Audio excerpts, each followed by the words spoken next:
what actually happened yesterday with regards to the FIA and that McLaren hearing, because we've got all these pages which got produced to essentially say one thing, that this didn't get past stage one, that essentially the FIA didn't hear any new evidence and that their original decision was right.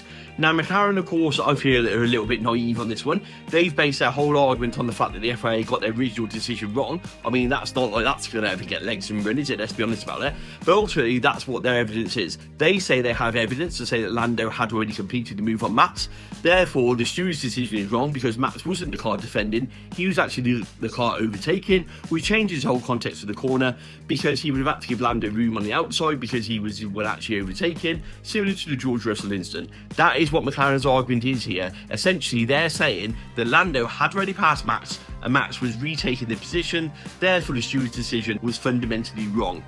Now, of course, with the way the system is set up, McLaren don't actually get to present that evidence. We don't get to hear about it, we don't get to see it. That's the way the appeal system is set up. Because what the FIA said is, after all of this discussion between Red Bull were there, McLaren were there, and obviously the stewards were there as well, they said that ultimately, you saying the stewards is wrong isn't actually cause for appeal. It's not something which is fundamentally new, and it's not new evidence to the FIA. Therefore, we're not going to hear your evidence that Lando completed the move. We're just going to say, tough, that's the decision, move on.